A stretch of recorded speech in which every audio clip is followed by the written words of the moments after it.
जाना भी नहीं, जब कथा ही नहीं है तो वैकुंठ में जाके क्या करेंगे? हनुमान जी वैकुंठ गए ही नहीं। राम बुलावा भेज दिया, दिया कबीरा रोए, जो सुख है सत्संग में तो वैकुंठ ना हो। जो सुख आनंद सत्संग में है वैकुंठ में नहीं है। सत्संग की महिमा है। हनुमान जी को मंगल कोई शुभ काम करना हो तो पहले हनुमान जी का स्मरण करो और श्री गणेश जी का स्मरण करो। दोनों ही मंगल मूर्ति गणेश जी और हनुमान जी प्रथम स्मरण। हनुमान जी विघ्न को हरने वाले और गणेश जी भी विघ्न को हरने वाले। हनुमान जी के लिए भी चोला चढ़ता सिंदूर और गणेश जी के लिए भी सिंदूर चढ़ता। हनुमान जी भी अष्ट सिद्धि नव निधि दे देते हैं। मां सीता ने आशीर्वाद दिया था हनुमान जी के लिए, अष्ट सिद्धि नव निधि के दाता असवर अधीन जानकी माता, तो आशीर्वाद दिया था। तो हनुमान जी अष्ट सिद्धि नव निधि देते ही खुश हो जाते, दे देते। ऐसे ही गणेश जी का तो विवाह ही रिद्धि सिद्धि के साथ हुआ, तो वो भी रिद्धि सिद्धि देते। हनुमान जी के लिए भी लड्डू बहुत पसंद और गणेश जी के लिए भी लड्डू बहुत पसंद। मोदक प्रिय मुद मंगल दाता, दोनों ही मंगल मूर्ति हैं। अगर कोई काम निर्विघ्न पूर्ण करना है तो बस दोनों का स्मरण करो, श्री हनुमान जी का और श्री गणेश जी का। श्री हनुमान जी की तो बड़ी महिमा है। चारों युगों में हनुमान जी का प्रताप, चारों युगों में, चारों युग प्रताप तुम्हारा है प्रसिद्ध जगत उजियारा। राम जी तो हनुमान जी से यहां तक कहते हैं, कपि से उऋण हम नाही भरत भाई। फीलिंग कि हनुमान जी से हम उऋण नहीं हो सकते, ये फील किया राम जी ने, महसूस किया। सीता जी के हनुमान जी के प्रति क्या विचार? मां कहती हैं, तोह देख शीतल भई छाती, तुम्हें देख करके मैं प्रसन्न हो गई। तो हनुमान जी हैं, बड़ी अच्छी राम कथा सुनाते। मां सीता जी दुखी थी और जब हनुमान जी ने कथा सुनाई लंका में तो मां सीता जी का दुख दूर भाग गया। रामचंद्र गुण बरनऊ लागा, सुनते ही सीता कर दुख भागा। मां सीता प्रसन्न हो गई राम कथा को सुन करके। कथा सुनने से दुख दूर भाग जाते। ऐसी अद्भुत राम कथा श्री हनुमान जी सुनाते, सुनते भी। कोई भी कथा सुना दे हनुमान जी सुनते ही। तो हनुमान जी ने राम कथा को लिखा भी है, लेखक। हनुमान जी ने राम कथा लिखी तो वाल्मीकि जी को परेशानी हो गई। उन्होंने कहा हनुमान जी को प्रसन्न करके, बोले आपने जो रामायण लिखी है, बोले हाँ, उसको आप समुद्र में बहा दो। क्यों? बोले सब आपकी रामायण को पढ़ेंगे क्योंकि आप राम के पीछे पीछे चले, हमारी रामायण को कौन पूछेगा। हनुमान जी ने उसको समुद्र में तो बहा दिया रामायण को, लेकिन क्रोध आया और कहा तुम भक्त तो हो लेकिन तुम्हारे अंदर द्वेष भावना है, इसलिए मेरा श्राप है, तुम्हारी रामायण भी घर घर तक नहीं पहुंचेगी। यही रीजन रहा, यही कारण रहा कि वाल्मीकि रामायण घर घर तक पहुंच ही नहीं पाई। अब ये मत कहना कि नहीं संस्कृत में तो गीता भी है, लेकिन हर घर में आपको गीता मिलेगी और छोटे छोटे बच्चों को भी याद है आजकल तो गीता कितनी प्रचलित। नहीं, हनुमान जी ने श्राप दे दिया तो तो वाल्मीकि उदास हुए और चरणों में प्रणाम किया, गलती हो गई, माफ कर दो, क्षमा कर दो। हनुमान जी ने कहा आप चिंता मत करो, अगला अवतार तुलसीदास के रूप में होगा, फिर एक रामायण लिखना, अगर कुछ कठिनाई आए तो मुझसे हेल्प मांगना, मैं मदद कर दूंगा। वाल्मीकि तुलसी भय, अगले अवतार में बोले वाल्मीकि ही तुलसीदास जी बन गए। बाकी आप विचार करो, पत्नी के कहने से कोई साधु तो नहीं बनता, पत्नी के कहने से कोई साधु नहीं बनता, वरना तो घर घर में तुलसीदास होते। रत्ना केवल निमित्त थी, तुलसीदास जी की पत्नी का नाम रत्ना निमित्त थी, बाकी तो ये तो प्रारब्ध था। परमात्मा जिसको जो सेवा सौंप देते हैं वो तो प्रारब्ध होता है। जो व्यक्ति जिस चीज का ठीक ठीक उपयोग कर पाता है, परमात्मा को ही तो वो सेवा सौंपते, वरना हर व्यक्ति कथाकार नहीं बन जाता। वही जो गाड़ी चला लेता है, आपको पता है आप उससे ही तो गाड़ी चलवाओगे, या जिस चाहे को स्टीयरिंग पकड़ा दोगे, जिस चाहे को पकड़ा दोगे तो वो क्या करेगा, मामला बिगड़ेगा। जो जिस कार्य के योग्य है परमात्मा उसको वो कार्य सौंप देते। जीवन में योग्यता आती जाएगी, प्रोग्रेस करते जाओगे, सीधा सा सूत्र अपने आप। तो हनुमान जी का चरित्र तो बड़ा अद्भुत चरित्र है साहब। अच्छा, दूसरी बात यह है कि हनुमान जी को ऐसे पुकारोगे तो चलो ठीक है, लेकिन फिर भी हनुमान जी को श्राप है, वो अपनी शक्ति को भूल जाते, अपने बल को भूल जाते, भूल जाते। इसलिए हनुमान जी के लिए अगर प्रसन्न करना है और कोई कार्य आपको कराना है तो पहले उनको उनकी शक्ति याद दिलानी पड़ेगी, जब तो वो आपका कार्य करेंगे। सीधा सा सूत्र। तो उन्हें श्राप है, वो शक्ति तो भूल जाते, शक्ति तो उनके पास अनंत है, जितनी शक्ति। भाई समुद्र को लांघना था तो जामवंत जी हनुमान जी की तरफ देख रहे और कह रहे, का चुप साधी रहे हो बलवाना, इतने बलवान होकर के चुप बैठे हूं।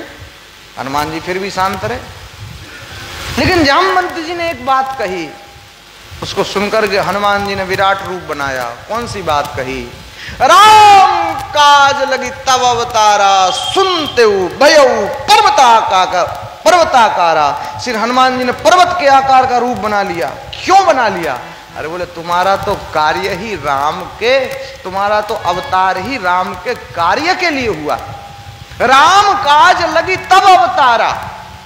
यह हनुमान जी को उनकी शक्ति का स्मरण हुआ और पर्वत के आकार का रूप बना के हनुमान जी क्या कहते हैं, लंका को उठा के ले आऊं यहां, या रावण को पकड़ करके यहां ले आऊं? कर सकते। उन्हें अपनी शक्ति याद आ गई। जामवंत जी डर गए, ये तो मामला बिगड़ा। तो जामवंत जी ने कंडीशन लगा दी, शर्त लगा दी, शर्त लगा दी। क्या कहा? खाली इतना करहु तात तुम जाए, केवल तुम्हें इतना करना है, सीता जी का पता लगा करके राम जी को बता देना, ज्यादा कुछ नहीं करना। जब आप ही सब कुछ कर दोगे तो फिर राम जी क्या करेंगे? बाकी हनुमान जी को तो उनकी शक्ति का स्मरण आया तो वो पहले ही कह रहे कि लंका कोई उठा के ले आए क्या? तो इसलिए शक्तिशाली हनुमान जी।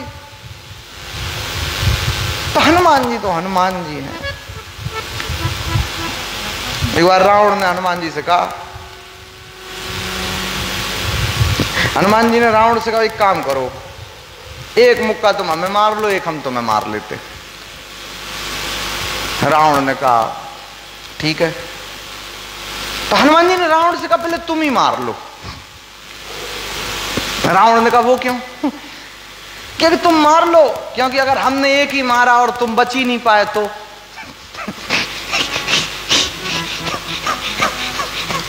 हनुमान जी तो अनंत शक्तिशाली हैं। हनुमान जी जब लंका जाने लगे,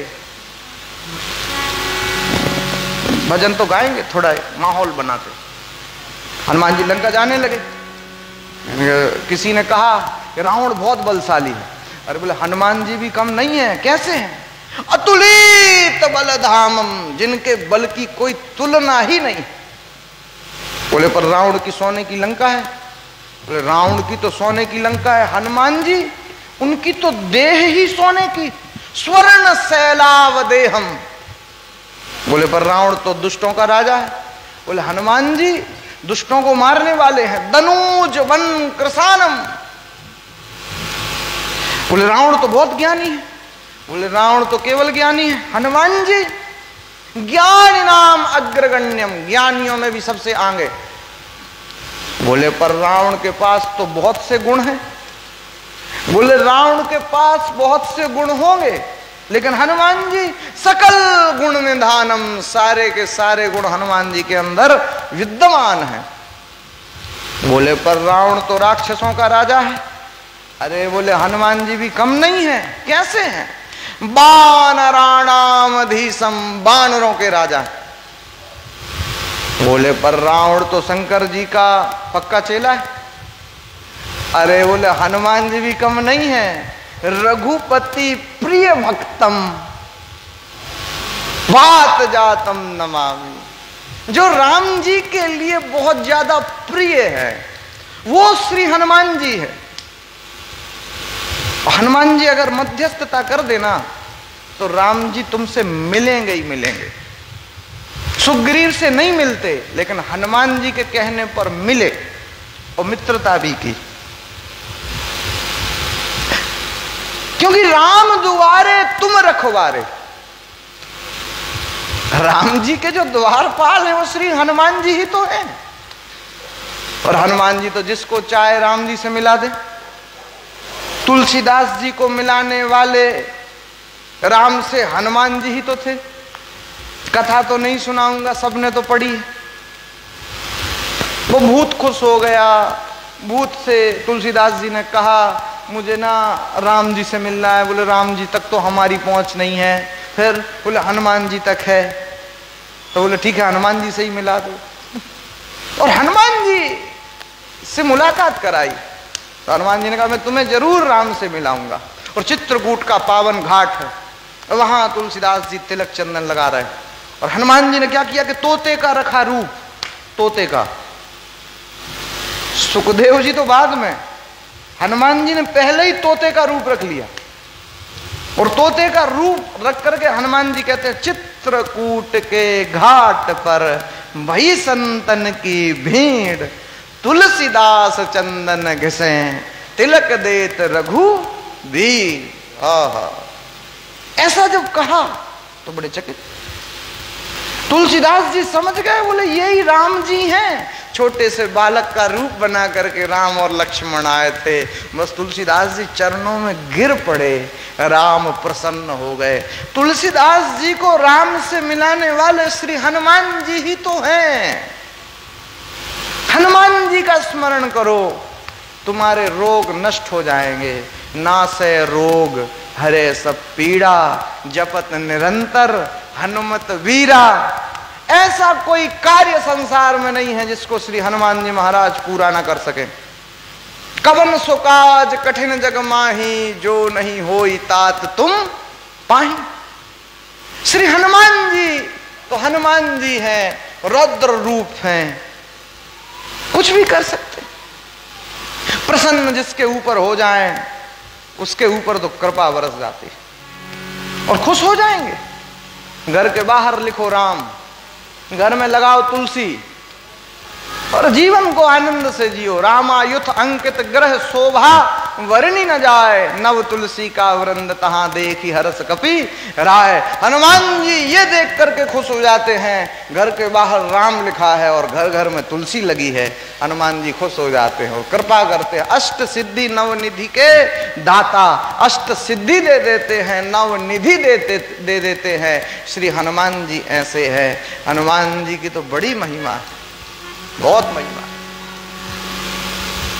और इतनी महिमा है कि पूछो नहीं। एक बड़ा मेला लगा था, मेला, और मेले में सेठ जी गए थे तो भीड़ ज्यादा थी। तो भीड़ में न सेठानी जी खो गई। अब सेठ जी ने खूब खोजा लेकिन वो नहीं मिली, बेचारे परेशान। राम जी के मंदिर के पुजारी जी ने कहा, बोले प्रसाद बाजार से खरीद लाओ और यहाँ राम जी को भोग लगाओ, पत्नी मिल जाएगी। प्रसाद लेकर के आ रहे थे, हनुमान जी के मंदिर के पुजारी जी ने बुलाया, इधर आओ, ये क्या है प्रसाद, कहाँ जा रहा है? राम जी के मंदिर में। क्यों?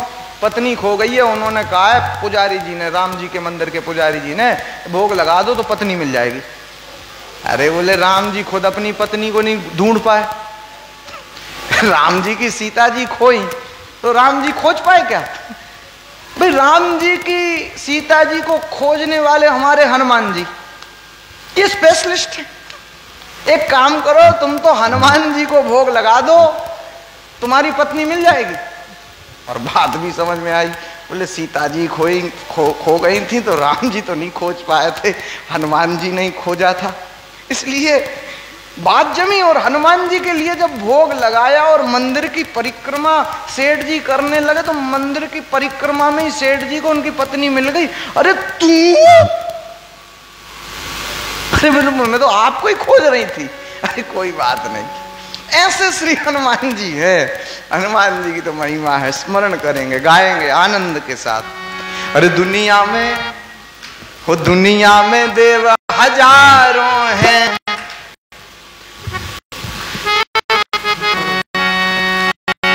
दुनिया में देव हजारों हैं,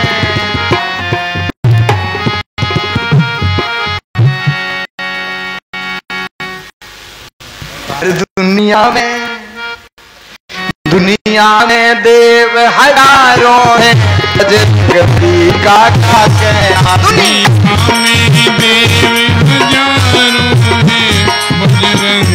हैं, बजरंगबली का क्या कहना।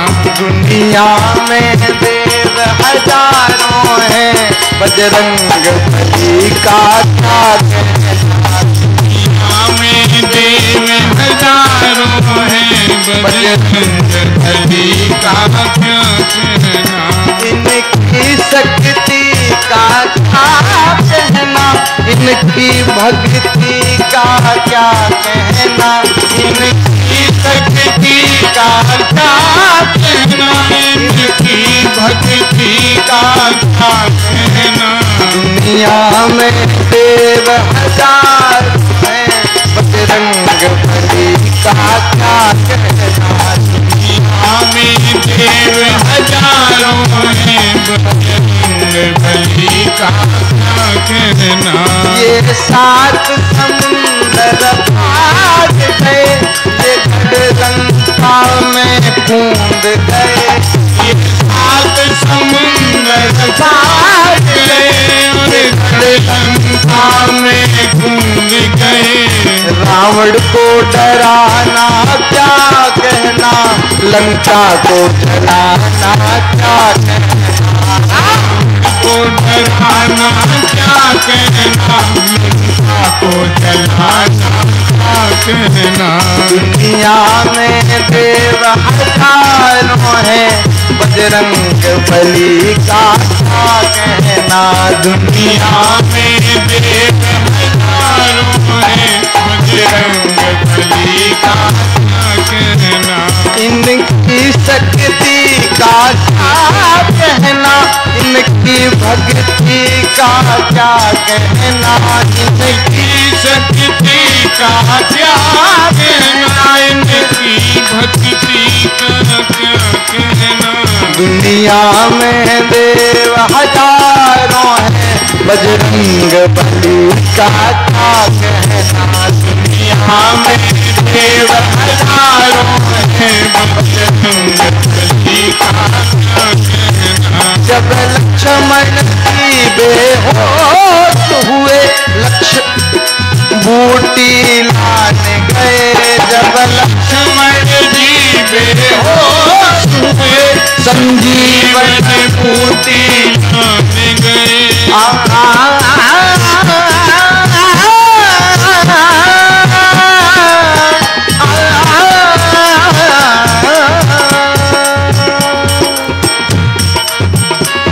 जब लक्ष्मण जी बेहोश हुए, संजीवन बूटी लाने गए, जब लक्ष्मण जी बेहोश हुए, संजीवन बूटी लाने गए। पर्वत को उठाना क्या कहना, लक्ष्मण को गिराना क्या कहना, पर्वत को उठाना क्या कहना, लक्ष्मण को बचाना क्या कहना। दुनिया में देव हजारों हैं, बजरंग बली का क्या कहना। दुनिया में देव हजारों हैं, बजरंग बली का क्या कहना।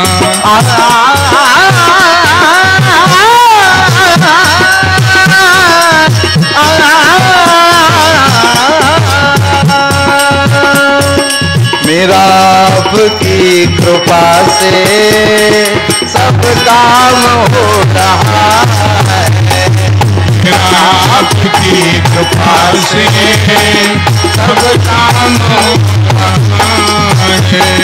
करते हो तुम कन्हैया, करते हो तुम कन्हैया, मेरा नाम हो रहा है। मेरा आपकी कृपा से सब काम हो रहा है, मेरा आपकी कृपा से सब काम हो रहा है। पतवार के बिना ही मेरी नाव चल रही है, पतवार के बिना ही मेरी नाव चल रही है।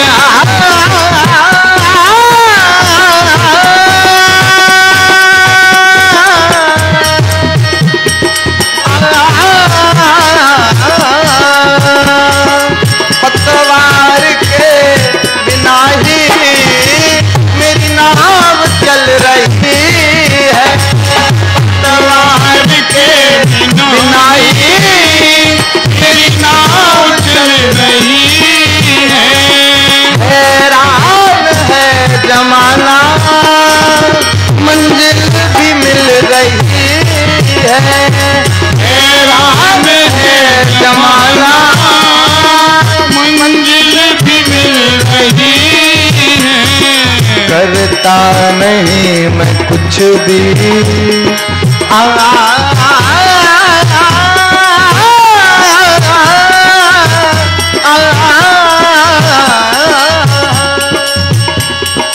करता नहीं मैं कुछ भी, ये कमाल हो रहा है। करता नहीं मैं कुछ भी, ये कमाल हो रहा है। करते हो तुम कन्हैया, करते हो तुम कन्हैया, मेरा नाम हो रहा है। मेरा आपकी कृपा से सब काम हो रहा है, मेरा आपकी कृपा से सब काम हो रहा है। मैं तो नहीं हूँ काबिल, तेरा पार कैसे पाऊं। मैं तो नहीं हूँ काबिल, तेरा पार कैसे पाऊं। मैं तो नहीं हूँ काबिल, मैं तो नहीं हूँ काबिल, तेरा पार कैसे पाऊं। गाइयो, मैं तो नहीं हूँ काबिल, तेरा पार कैसे पाऊं। टूटी हुई वाणी से गुणगान कैसे गाऊं। टूटी हुई वाणी से गुणगान कैसे गाऊं। ये तेरी प्रेरणा से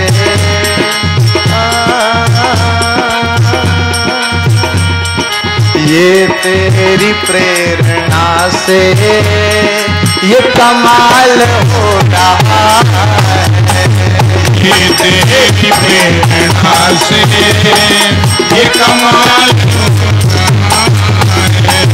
करते हो तुम कन्हैया, करते हो तुम कन्हैया, का नाम हो रहा है, आपकी कृपा से सब काम हो रहा है, मेरा आपकी कृपा से सब काम हो रहा है। राधे राधे गोविंद गोविंद राधे राधे राधे गोविंद गोविंद राधे राधे राधे गोविंद गोविंद राधे राधे राधे गोविंद गोविंद राधे राधे राधे गोविंद गोविंद राधे राधे राधे गोविंद गोविंद राधे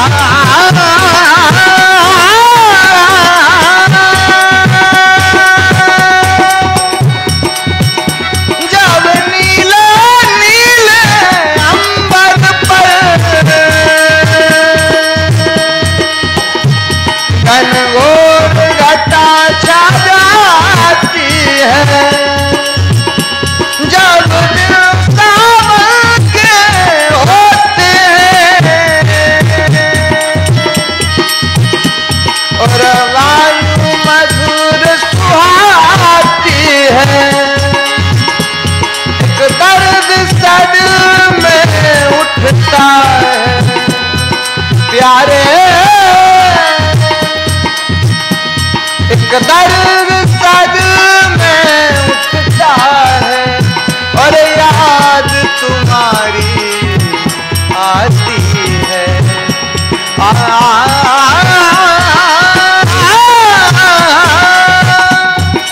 मेरा आपकी कृपा से काम हो रहा है, मेरा आपकी कृपा से सब काम हो रहा है।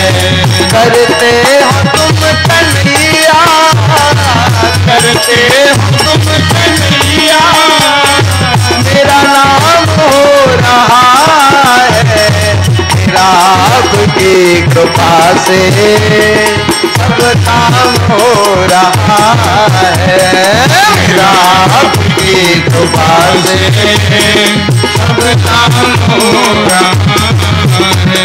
भाग्य बिहारी लाल की। श्री हनुमान जी महाराज की महिमा है, भगवान श्री कृष्ण की महिमा है। गीता कृष्ण ने सुनाई, हनुमान जी ने सुनी, प्रसन्न हो गए, दोनों का मिलाप। इस भजन में भी दोनों का मेल मिलाप हो गया।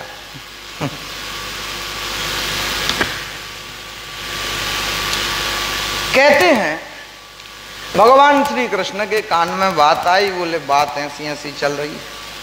सामने से कोई नहीं कहता, लेकिन पीठ पीछे तो सब कह रहे, बचपन की आदतें बदलती नहीं है, पहले माखन मिश्री चुराते थे, आजकल मणि चुराने लग गए। कृष्ण ने कहा नहीं, निराकरण तो करना चाहिए। कृष्ण गए जंगल में, देखा तो प्रसेन की लाश पड़ी और सर्च किया तो कुछ फिंगरप्रिंट्स दिखाई दे रहे। आगे एक शेर मरा हुआ पड़ा, कुछ फिंगरप्रिंट्स और आगे बढ़े तो एक गुफा में प्रवेश कर गए। उस गुफा में काफी अंधकार था। अंदर चले गए तो बहुत प्रकाश था। वो प्रकाश और किसी चीज का नहीं, उस मणि का प्रकाश था, मणि, और बहुत प्रकाश था। तो उस मणि को भगवान कृष्ण ने कहा कि ये तो हमको चाहिए। उसने अपने पिताजी को उठा दिया, वो सो रहे थे, जामवंत सो रहे, वो जागे। नींद पूरी नहीं हो ना, वो कोई उठा दे तो गुस्सा ज्यादा आता है। अभी अभी नींद लगी और कोई उठा दे, उठो, तो कैसे लगता है? ऐसे ही जामवंत जी को भी लगा, क्या है? बोले ये हमसे मणि छीन रहे। जामवंत जी ने 1 मिनट, ये मणि हमने शेर से लड़के प्राप्त की है, इसलिए अगर आपको ये मणि चाहिए है तो हम आपको दे देंगे, उसके पहले शर्त यह है कि आप हमसे लड़ो। भगवान कृष्ण ने कहा लड़ना पड़े, भिड़ना पड़े, कुछ भी करना पड़े, मणि तो हमको चाहिए, मतलब चाहिए। दोनों के बीच में घनघोर युद्ध होता है और इतना युद्ध हुआ कि भगवान श्री कृष्ण ने जामवंत जी को परास्त कर दिया। ये जामवंत और कोई नहीं, वही जामवंत हैं जो राम जी की सेना में, राम जी की सेना के सेनापति थे। ब्रह्मा के अवतार हैं जामवंत। सतयुग में विराट रूप भगवान ने बनाया था तो जामवंत जी ने 7 परिक्रमाएं की थी, इतने शक्तिशाली। लेकिन जब राम जी का युद्ध चल रहा था रावण से, तो रावण को मारते मारते राम जी थक गए, लेकिन रावण मरा नहीं। घर का भेदी लंका ऐसे नहीं मरेगा, इसकी नाभि में अमृत है, नाभि कुंड पीयूष बस आके 10 बाण मारो 10 शीश कटे, 20 बाण 20 बुझाएं, 31वां बाण नाभि में। राम ने ऐसे ही किया, रावण नीचे गिरा, कहा राम रन हतऊ पछारी, गिरा राम राम करते करते।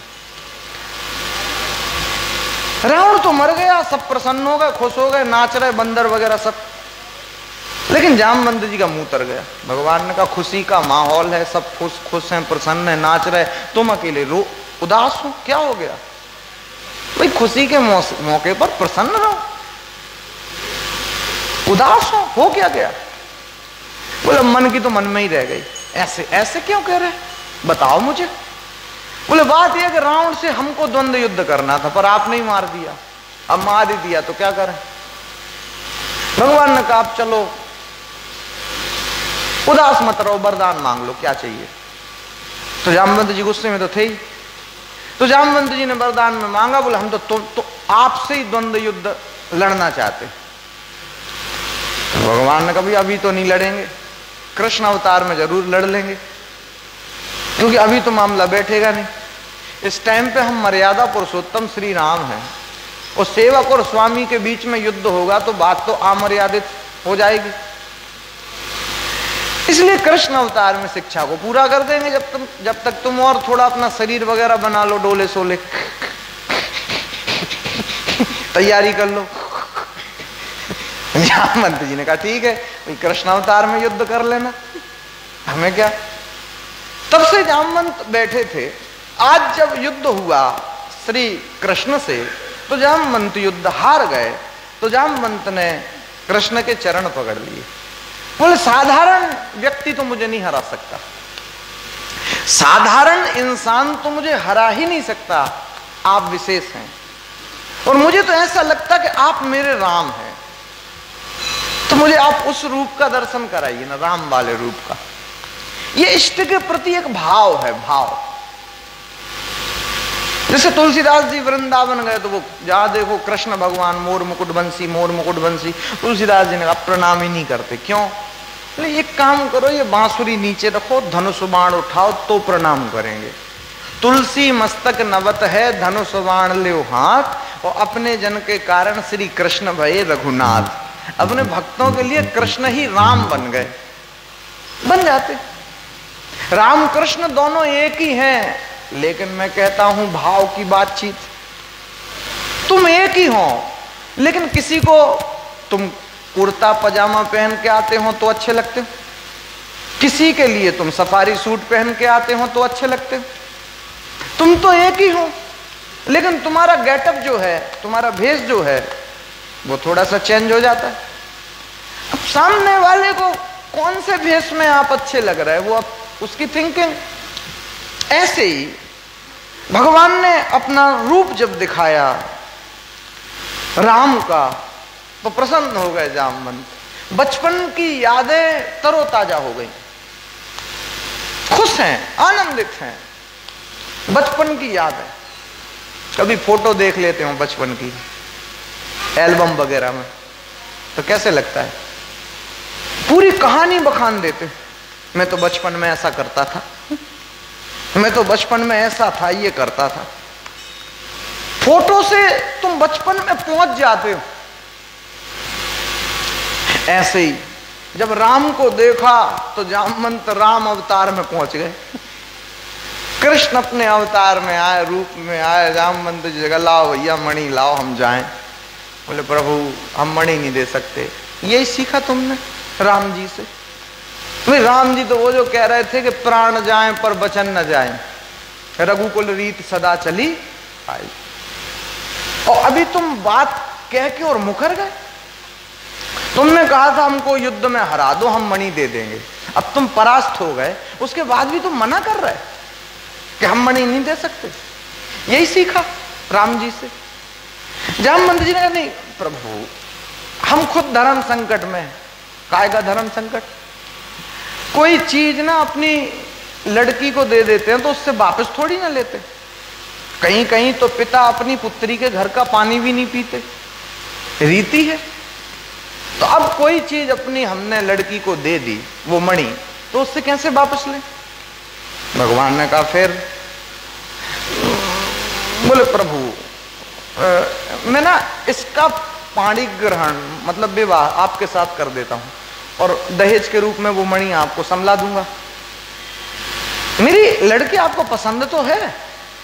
तो कृष्ण ने कहा नहीं पसंद वगैरह तो नहीं। क्यों? रीछ की लड़की और शरीर पर बाल बाल, तो अब भालू की लड़की कैसे पसंद आएगी? पूरे शरीर में बाल ही बाल। तो कृष्ण ने कहा मजबूरी यह है कि मणि चाहिए, और राम अवतार में तुम्हारे उपकार भी हमारे ऊपर बहुत हैं। तुमने हमारी सेना को निर्देश दिए, संभाला, हेल्प की। कोई बात नहीं, इससे हम विवाह कर लेते, तुम्हारा भी मन रह जाएगा, हमारा भी काम पूर्ण हो जाएगा। जामवंत जी ने कहा ठीक है मैं तो बूढ़ा हो गया, मुझे कहां इसके लायक वर मिलेगा। ठीक है, जामवती से विवाह किया, मणि ली और आ गए। अभी जामवती को किसी ने देखा नहीं, क्योंकि नया नया विवाह है तो घूंघट तो बंद है। लेकिन चर्चाएं तो ऐसी चलती, बहुत सुंदर, खूब ज्यादा सुंदर है, बहुत ही ज्यादा सुंदर। अरे इतनी सुंदर कि पूछो ही नहीं। अरे राजा की लड़की है, ऋक्षराज, इतनी सुंदर है कि भैया। रुक्मणी जी भी टेंशन में है, ज्यादा ही सुंदर होगी जब तो कृष्ण ने दूसरी शादी की, वरना करते ही क्यों। लेकिन अभी देखा तो है नहीं किसी ने। वो चर्चा ही चल रही, माहौल गजब का बन गया। रुक्मणी जी बहुत टेंशन में बैठी हैं, उदास, क्या करें क्या करें क्या करें। हम प्रधान पटरानी, हमसे ज्यादा सुंदर हो गई तो फिर बात ठीक नहीं। तो जामवती जी उसी टाइम पे आई और रुक्मणी को प्रणाम किया। रुक्मणी जी ने सोचा अच्छा मौका, इसको आशीर्वाद दे दो और इसकी सुंदरता डाउन कर दो, कम कर दो। तो मुस्कुराते हुए रुक्मणी जी ने आशीर्वाद दिया और कहा मेरा आशीर्वाद है तुम जैसी हो, सकल सूरत हाइट में बिल्कुल मेरे जैसी हो जाओ।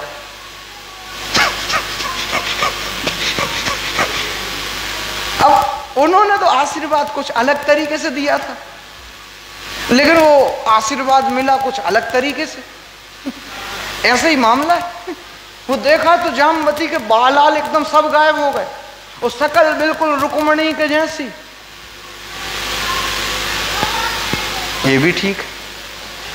कृष्ण कक्ष में थे, जामवती ने प्रणाम किया। अरे रुक्मणी तुम? बोले मैं रुक्मणी नहीं हूं। फिर? मैं तो जामवती हूं। तो तुम ऐसे कैसे हो गई? बोले दीदी की कृपा। चलो ये भी ठीक है। भगवान वो मणि ले जा करके राजा सत्यराजित को सौंप देते, ये तुम्हारी मणि संभालो। अरे बोले हमको नहीं चाहिए अब ये मणि, हमारा भाई तो मर ही गया प्रसेन, अब हम क्या करेंगे इस मणि का। भगवान ने कहा हमें भी नहीं चाहिए, हमारे पास भी पर्याप्त है सोने की द्वारिका, हम भी क्या करेंगे, आप संभालो आपकी चीज। बोले कृष्ण मैं लज्जित हूं, आपके विषय में मैंने कुछ गलत सलत कहा तो क्षमा करें। मेरी एक प्रार्थना है, मेरी जो पुत्री है उसका पाणी ग्रहण मैं आपके साथ करना चाहता हूं, प्लीज मना मत करना। भगवान ने कहा ठीक। इस दृष्टि से सत्यभामा का विवाह कृष्ण के साथ संपन्न हुआ, मतलब तीसरा विवाह सत्यभामा के साथ हुआ। पहला रुक्मणी, दूसरा जामवती, तीसरा सत्यभामा। अर्जुन के साथ कृष्ण घूमने के लिए निकले। यमुना नदी के किनारे कन्या तपस्या में लीन थी। अर्जुन नजदीक गए, पूछा तुम क्यों तपस्या कर रही हो? बोले कृष्ण को पति रूप में वर्ण करना है। नाम क्या है? बोले यमुना। पिता का नाम? सूर्य की पुत्री हूं, यमराज की बहन। तपस्या इसलिए कर रही हूं कृष्ण को पति रूप में वर्ण करना। अर्जुन आए, कृष्ण को बात बताई, भगवान कृष्ण गए, कृष्ण के गले में यमुना जी ने वरमाला पहना दी। इस दृष्टि से चौथा विवाह भगवान का यमुना जी के साथ संपन्न हो गया। यमुना मैया की। मित्र अरविंद दो भाई थे, जिनकी एक बहन थी जिसका नाम था मित्रविंदा। पांचवा विवाह मित्रविंदा के साथ संपन्न हुआ। राजा नग्नजित थे, उन्होंने प्रतिज्ञा की थी जो एक साथ 7 बैलों को नाद देगा हम उसके साथ अपनी पुत्री का विवाह कर देंगे। 7 बैलों को कृष्ण ने एक साथ नाद दिया तो नग्नजिती का विवाह कृष्ण के साथ संपन्न हो गया। 7वां भद्रा के साथ, 8वां लक्ष्मणा के साथ। ऐसे भगवान के 8 विवाह संपन्न हो गए। तो परीक्षित ने कहा मैं सुनाते ही जा रहे हूं, सुनाते ही जा रहा हूं, सुनाते जा रहा हूं, आखिर ऐसे भगवान ने कितने विवाह किए थे? कुल शादियां उन्होंने की थी 16,108 के समथिंग। इतनी? यहां तो इतनी सारी कैसे की? कहते हैं एक भौमासुर नाम का दैत्य था, बड़ा शक्तिशाली था, बहुत पावरफुल।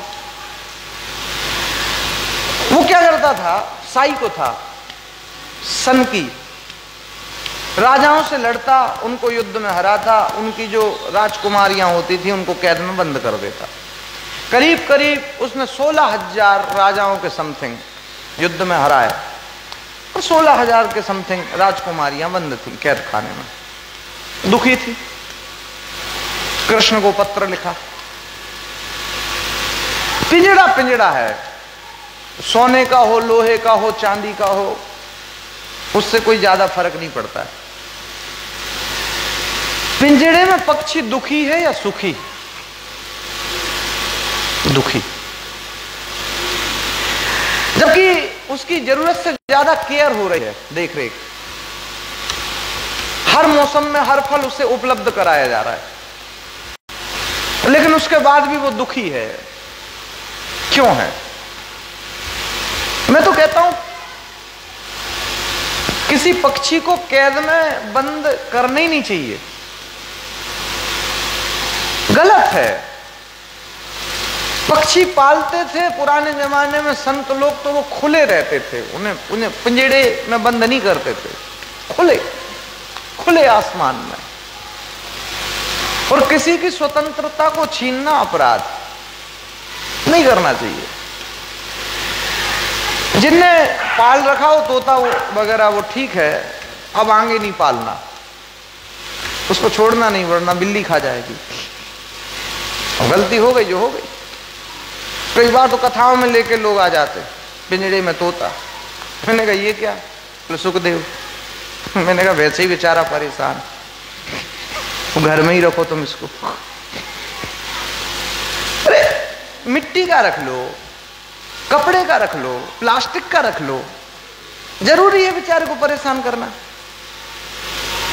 मूर्ति रूप में ठीक है, जबरदस्ती में तोते को परेशान कर रखा है। थोड़ा सा समझदार बनो, जागृत बनो, बुद्धिमान बनो। सब दुखी थी। कृष्ण को पत्र लिखा तो कृष्ण ने सचेत किया भौमासुर को कि रानियों को छोड़ दो, वरना हमको युद्ध करना पड़ेगा। भौमासुर ने कहा हम लड़ने को तैयार। घनघोर युद्ध हुआ दोनों के बीच में, लेकिन भौमासुर युद्ध में परास्त हो गया। भगवान ने उसका वध कर दिया, ताला तोड़ दिया, रानियों को मुक्त कर दिया। वो सब मरने के लिए जाने लगी। कृष्ण ने पूछा तुम सब कहां जा रही हो? बोले समाज हमें अपनाएगा नहीं, अब मरना ही ऑप्शन है। भगवान ने कहा तुम सब मरो नहीं, तुमसे हम विवाह करने के लिए तैयार, अगर तुम्हें ठीक लगे तो। सबको बात जमी और सबने द्वारिकाधीश के साथ विवाह कर लिया। कृष्ण ने विवाह कोई फैशनेबल तरीके से नहीं किए थे जो हम हल्के में लेते हैं। कृष्ण ने इतनी शादियां की नहीं, वो सब मरने के लिए जा रही थी। अगर उनको बचाने के लिए कृष्ण ने उनसे विवाह कर लिया तो गलत क्या है? अगर कृष्ण उनसे विवाह नहीं करते तो वो जाकर के मर जाती। अच्छा ये है कि बच गई, कृष्ण ने विवाह कर लिया, ठीक है। इस दृष्टि से भगवान के 16,108 विवाह के समथिंग पूर्ण हुए। कुछ लोग प्रश्न करते, राधा जी का भी विवाह हुआ था कृष्ण के साथ? ये कथा आपको भागवत में तो नहीं मिलेगी। भागवत में तो राधा जी का नाम भी नहीं है। 16,100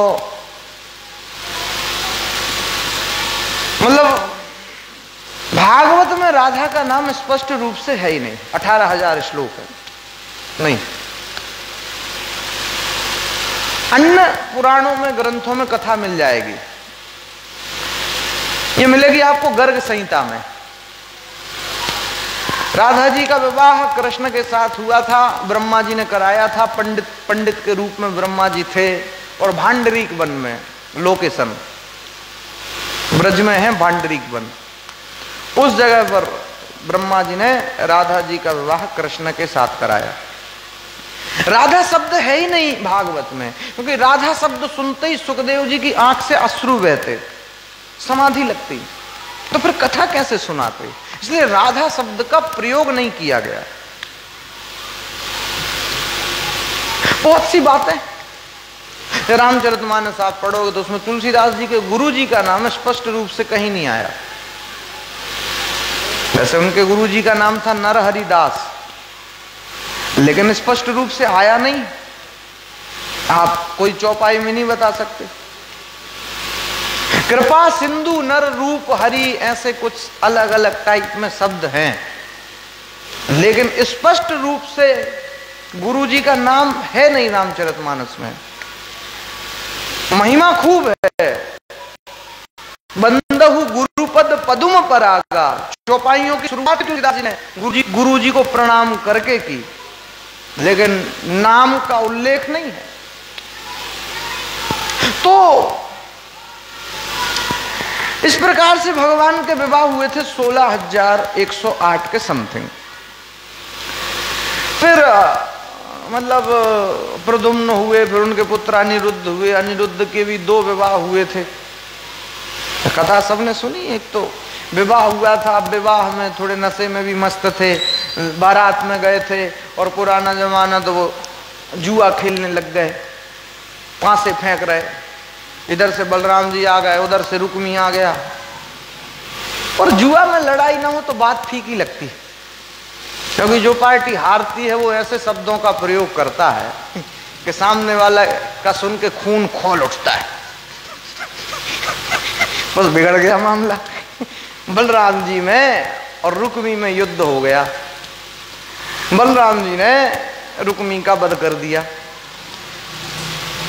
रुक्मी रुक्मणी का भाई,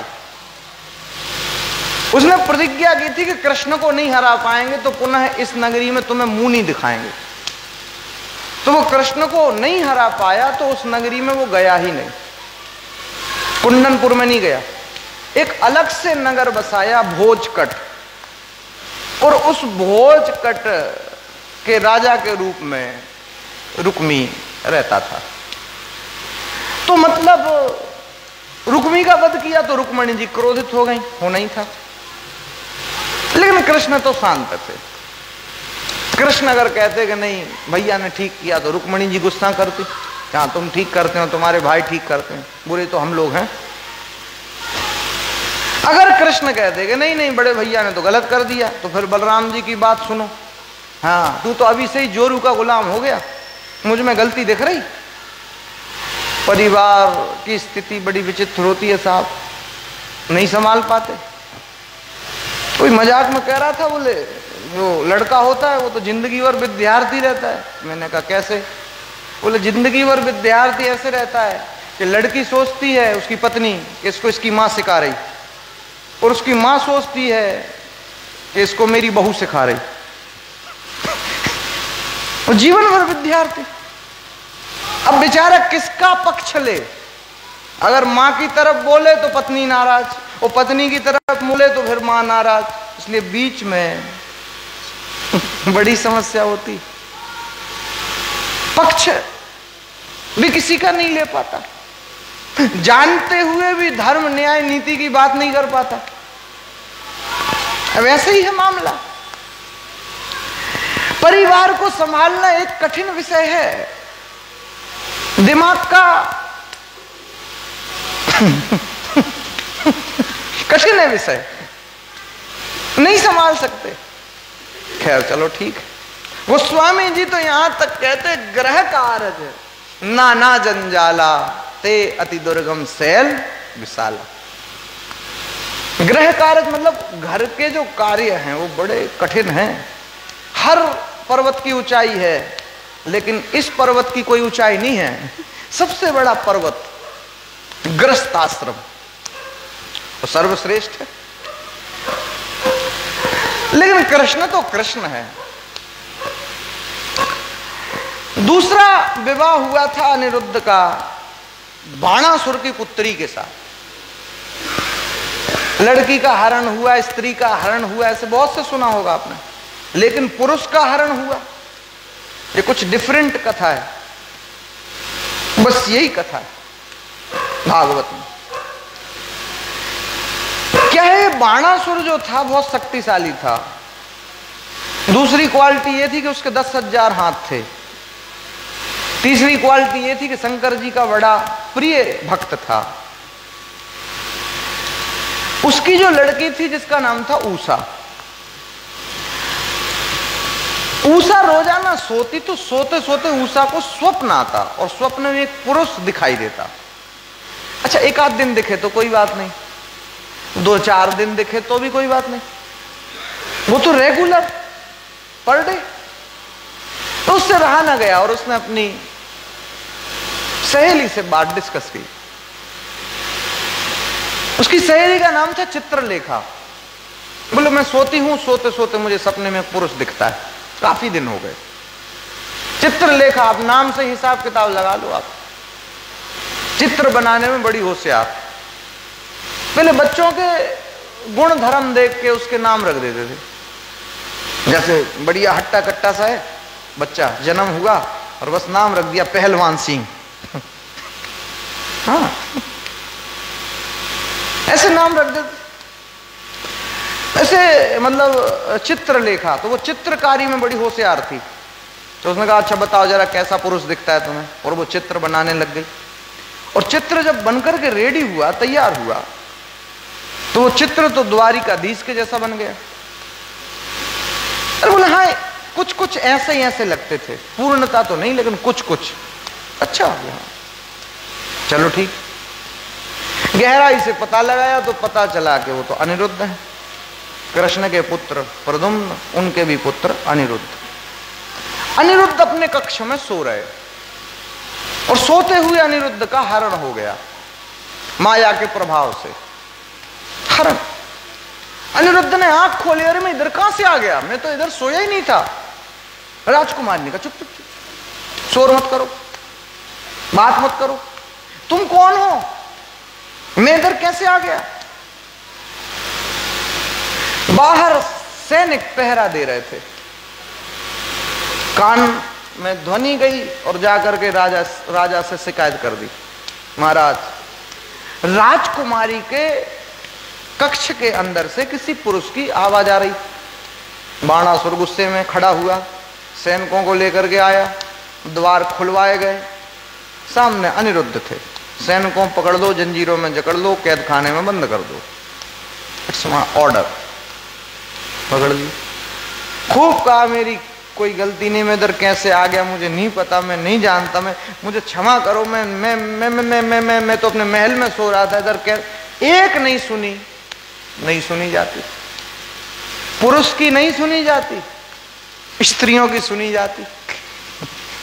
इसलिए पुरुष को हिसाब किताब से रहना चाहिए, लेकिन पुरुष हिसाब किताब से रहते नहीं, स्त्रियों की सुनी जाती। अगर कोई भी पुरुष थाने चला जाए, मैं तो मेरी पत्नी से परेशान हूं, पुलिस वाले कोई बात नहीं बेटा, घर का मामला है, सुलझा लेना घर में। अगर माताएं पहुंच जाएं, मैं तो मेरे पति से परेशान हूं, तो फिर एक बार तो टावल पे उठा ले गए थे, पैंट तक नहीं पहनने दिया उसको। गजब कर रहे, कोई बहुत बड़ा क्राइम नहीं किया, लेकिन ऐसे ही है मामला, तुरंत सुनवाई होती। ये तो आदि अनादि काल से चला आ रहा है, पुरुषों की बिल्कुल सुनवाई नहीं होगी। इसलिए मैं कहता हूं पुरुषों को हिसाब किताब से रहना चाहिए। रात में माताएं घूमे तो घूमे, पुरुषों को नहीं घूमना है अंदर। पर मानते ही नहीं। अब वो साहब बड़ा परिवार भी कई बार दिक्कत करता है। बड़ा परिवार था जब कृष्ण की मतलब 16,108 पटरानियां थी, तो सबके 10-10 पुत्र हुए, तो आप डिवाइडेशन कर लो आप, इतना बड़ा परिवार था। लेकिन बलराम जी का प्रेम खास अनिरुद्ध से था। प्रेम तो प्रेम खुद के लड़के से नहीं होता, भाई के लड़के से ज्यादा हो जाता, घुल मिल जाते। बलराम जी ने कहा अनिरुद्ध दिख ही नहीं रहा है, तुमसे देखा है? बोले वो तो 10-15 दिन से गायब है।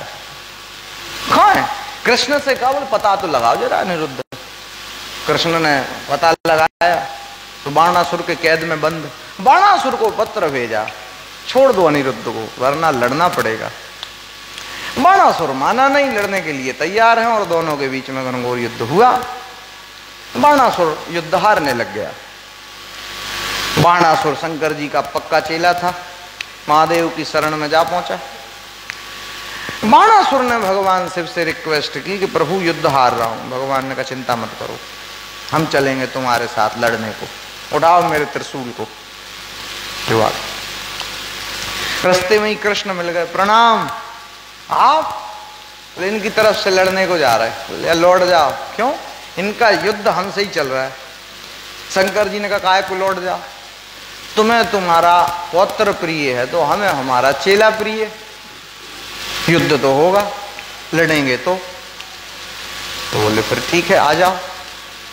रण क्षेत्र में जब पहुंचे, एक तरफ तो शिव हैं, एक तरफ तो कृष्ण हैं, और ऐसा युद्ध हुआ, ऐसा युद्ध हुआ, बड़े बड़े अस्त्र शस्त्र चल रहे, पाशुपति अस्त्र। युद्ध विराम होने की स्थिति में नहीं, लेकिन कृष्ण चतुर चालाक, कृष्ण ने ऐसा बाण मारा कि जिसके प्रभाव से शंकर जी को नींद आ गई, मूर्छित हो गए, बेहोश टाइप में। नींद आई जब तक कृष्ण ने जाकर के बाणासुर के हाथों को काट दिया। 10,000 हाथ थे, काट दिया। अपने पुत्र को छुड़ा करके मुक्त करा करके ले गए। शंकर जी जब नींद से जागे, शंकर जी ने कहा उठाओ उठाओ त्रिशूल उठाओ। बाणासुर कहां है कृष्ण? बोले द्वारिका। चलो तो द्वारिका चल रहे हैं, ऐसी क्या बात है, चलो लड़ना है, मतलब लड़ना है। बोले हम नहीं लड़ना है। क्यों? अब तो कंप्रोमाइज हो गया, राजीनामा, समझौता। क्यों? बोले मैंने तो मेरी पुत्री का विवाह फिर कर ही दिया अनिरुद्ध के साथ। अच्छा चलो ठीक है, लड़ना नहीं है, फिर मैं जाऊं कैलाश? हाँ आप प्रस्थान करो, नहीं लड़ना। शंकर जी ने कहा भाई ठीक है, कैलाश पर्वत पे आ गए। इस प्रकार से कहते हैं कि अनिरुद्ध के 2 विवाह हुए थे। फिर तो नारद जी ने भगवान की ग्रहचर्या देखी। नारद जी सोचते आखिर भगवान कैसे रहते होंगे, एक ही पत्नी को संभालना मुश्किल। पत्नी को क्या बोले, लड़ना, फिर झगड़ना, फिर रोना, फिर कहना मैं मायके चली जाऊंगी, तुम देखते। हाँ। मुश्किल है मामला। और कृष्ण ने तो इतने सारे विवाह कर रखे, 16,108, तो कैसे संभालते होंगे? मन में प्रश्न तो उठता ही। लेकिन नारद जी जब देखने के लिए गए तो जिस भी महल में नारद जी ने देखा, उस महल में कृष्ण पहले ही नजर आ गए। किसी रानी के साथ कृष्ण बात कर रहे, किसी रानी के साथ कृष्ण बैठे, किसी रानी के साथ कृष्ण भोजन बनवा रहे, कोई रानी कृष्ण को भोजन परोस रही, कोई महल में बच्चों के साथ कृष्ण खेल रहे। यानी हर रानी को यही लगता था कि कृष्ण हमारे ही पास है, हमें छोड़ के कृष्ण कहीं जाते ही नहीं। ऐसे संभाला। और वो परमात्मा है, कर सकते कैपेसिटी। जैसे आप कथा सुन रहे और आपको खोजते खोजते कोई आपके घर जाए और आपके घर में पूछे आपके विषय में कि वो कहाँ है, तो आपके घर में यही तो कहेंगे वो कथा में गए। तो आप कथा में हो तो घर में तो नहीं हो, कथा में ही हो। लेकिन भगवान तो कथा में भी हैं, भगवान तो तुम्हारे घर में भी हैं, भगवान तो अयोध्या में भी है, कृष्ण तो वृंदावन में भी है, कृष्ण तो द्वारिका में भी है, कृष्ण तो मथुरा में भी है, कृष्ण तो बिलासपुर में भी है, कृष्ण तो अंबाला में भी है, कृष्ण तो जमुनानगर में भी है। कृष्ण कहां नहीं है, सब जगह है। परमात्मा है, परमात्मा हरि व्यापक सर्वत्र समाना, सर्वत्र रूप से सब जगह व्याप्त है। परमात्मा तो परमात्मा है। इस प्रकार नारद जी ने भगवान की लीला को देखा है। लौट करके श्री नारद जी पधारे। उसके बाद तो भगवान श्री कृष्ण पांडवों को लेकर के गए हैं जरासंध के पास। जरासंध बड़ा शक्तिशाली, ब्राह्मणों का वेश बना करके गए, ब्राह्मणों का खूब मान सम्मान करता। क्यों करता? जरासंध जब लड़ने कृष्ण से जा रहा था तो सबको जप पे बिठा दिया था और कहा था सुनो, अगर युद्ध में जीत गए तो तुम्हारे वजन का तुम्हें सोना देंगे और अगर हार गए तो मृत्यु दंड देंगे। सब डरते थे। सब ब्राह्मणों ने कहा सोना तो नहीं चाहिए, उसका तो लोभ नहीं है, लेकिन जान तो प्यारी है, जान है तो जहान। एक काम करना प्रभु, हार ही जाना हमारे लिए सही। भगवान ने भी कहा तुम चिंता मत करो, मंत्र के अधीन देवता हैं और मंत्र ब्राह्मणों के अधीन है। ईमानदारी से ब्राह्मण देवता अगर पाठ पूजा करते हैं तो परमात्मा भी नियम धर्म चेंज कर देते। तो भगवान रण को छोड़ के भाग गए। ये खुश हो गया, इसने आकर के ब्राह्मणों को खूब सारा स्वर्ण दान में दिया। जब से ब्राह्मणों को खूब मानने लग गया, सेवा पूजा करता है, तो भगवान भी ब्राह्मण के भेष में ही पहुंच गए। आइए ब्राह्मण देवता, क्या चाहिए मांग लो आप। बोले राजन युद्ध चाहिए। युद्धम देहि राजेंद्र द्वंद्व सो यदि मन से युद्धार्थिनो वयम प्राप्ता राजन्यानांत कांक्षिणा। हम तो आपसे द्वंद्व युद्ध चाहते हैं। जरासंध ने कहा ठीक है, युद्ध तो हमने दे दिया, लेकिन बात यह है कि आप कौन हो, अपना परिचय दे दो। क्यों? बोले आप ब्राह्मण तो नहीं हो सकते, क्योंकि ब्राह्मण कभी युद्ध की कामना करता ही नहीं है। ब्राह्मण तो यही प्रार्थना करते हैं कि सर्वे भवन्तु सुखिना, सर्वे सन्तु निरामया, सर्वे भद्राणि पश्यन्तु, मां कश्चित् दुख भाग भवेत्। किसी को कोई रोग ना हो, किसी को कोई परेशानी ना हो, सभी प्रसन्न रहें, प्रभु सबका उद्धार करना और शुरुआत हमसे करना।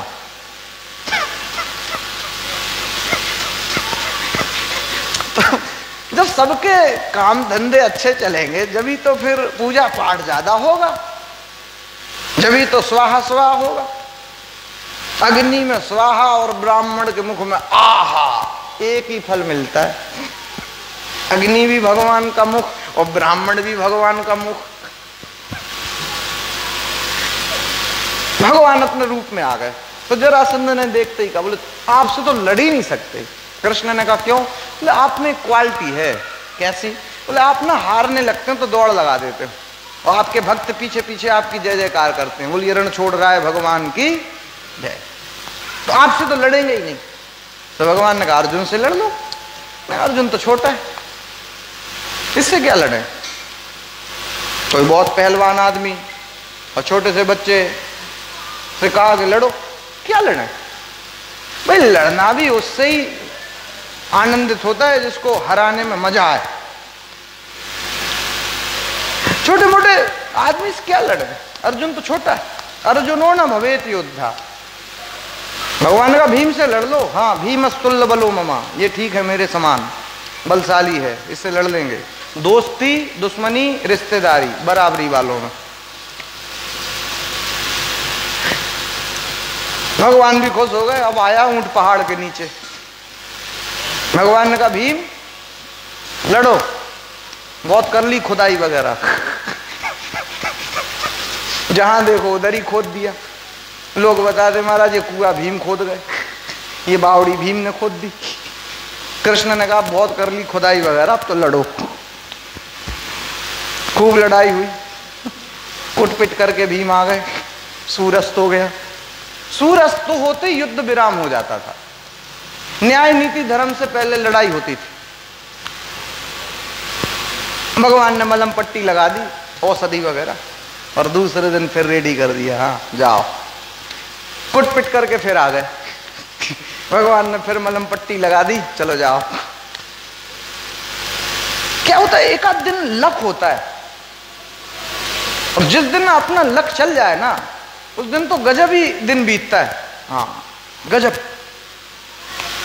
जैसे हर क्रिकेटर सोचता है कि हम अच्छे रन बनाएं, लेकिन कई बार वो 0 पे आउट हो जाता है, कई बार वो 200 रन बना देता है, डबल शतक। ये लक होता है, एक आध दिन किसी का आता है। ऐसे भीम का भी दिन आया, और भीम ने जरासंध को खूब पीटा, खूब पीटा, खूब पीटा, और गुस्से में बीच में से फाड़ा और फेंक दिया। जरासंध आके फिर जुड़ गया। गुस्से में भीम कृष्ण की तरफ देख रहे, फाड़ भी दिया, ये फिर भी जुड़ गया। कृष्ण ने कहा फाड़ो और विपरीत दिशा में फेंको, मतलब ये हिस्सा इस तरफ फेंको, ये हिस्सा इस तरफ फेंको, तो मर जाएगा। भीम ने ऐसे ही किया, जरासंध का उद्धार हो गया, मर गया, उद्धार। कृष्ण ने जरासंध को इसलिए नहीं मारा था क्योंकि जरासंध की मृत्यु कृष्ण के द्वारा नहीं, भीम के द्वारा लिखी थी, इसलिए नहीं मारा। अभी जरासंध का उद्धार हुआ। ऐसा हुआ था कि एक राजा थे, उनको एक संत ने फल दिया था, इस फल को ले जाओ अपनी पत्नी को खिला देना, जिससे वो मां बन जाएगी। उनके यहाँ संतान नहीं थी, तो फल ले गए। तो उनकी 2 रानियां थी, तो उस फल को आधा आधा करके दोनों ने खा लिया। अब वो दोनों ही गर्भवती हो गई। राजा खुश हो गया, और 2-2 बच्चे होंगे। लेकिन गजब की बात सुनो, जब बच्चों का जन्म हुआ तो आधा आधा हिस्सा हुआ, आधा लड़का उसके यहाँ, आधा इसके यहाँ। राजा ने कहा यार किस्मत में है ही नहीं। सैनिकों को बुलाया, जंगल में फेंक आओ, जा। दोनों आधे हिस्सों को पकड़ के फेंक दिया। वहां एक राक्षसी रहती थी जिसका नाम था जरा। राक्षसी आई, उसने देखा बच्चों के आधे आधे हिस्से पड़े, उसने तंत्र क्रिया से दोनों हिस्सों को जोड़ दिया, जीवित। उस जरा नाम की राक्षसी ने उस बालक का पालन पोषण किया, लालन पालन पोषण, और जब वो बड़ा हुआ, बहुत पावरफुल, बहुत शक्तिशाली, बड़ा तेजस्वी, जिसका नाम पड़ा जरासंध, मगध देश का राजा था। तो वो जरासंध था। भीम ने उद्धार किया। उसके बाद तो समय बीता, पांडव खुश हो गए, लौट करके आए, कहा यज्ञ करेंगे, यज्ञ करेंगे। यज्ञ में कृष्ण का प्रथम पूजन करने लग गए। वहीं शिशुपाल बैठा था, उसको गुस्सा आया, वो देख नहीं सका कि कृष्ण का प्रथम पूजन, वो सोच रहा था मेरा होगा। कृष्ण को अपशब्द कहे, गालियां दी, बहुत अपशब्द कहे, बहुत अपशब्द। भगवान श्री कृष्ण ने सचेत किया 99 पे, ठहर जाओ, लेकिन माना नहीं। अति सर्वत्र वर्जित, 100 के ऊपर गालियां दी तो भगवान ने सुदर्शन चक्र छोड़ दिया। एक्चुअली में क्या कि शिशुपाल भगवान की बुआ का लड़का है। इसका जन्म हुआ था तो इसकी 3 आंखें थीं, तो परिवार वाले डर गए, ये कैसा लड़का। आकाशवाणी हुई, बोले जिसकी गोद में ये जाएगा, अगर एक आंख गायब हो जाएगी तो उसके द्वारा ही ये मरेगा। कृष्ण ने खिलाने के लिए अपनी गोद में जब शिशुपाल को लिया तो एक आंख टूट करके गिर गई, गायब हो गई।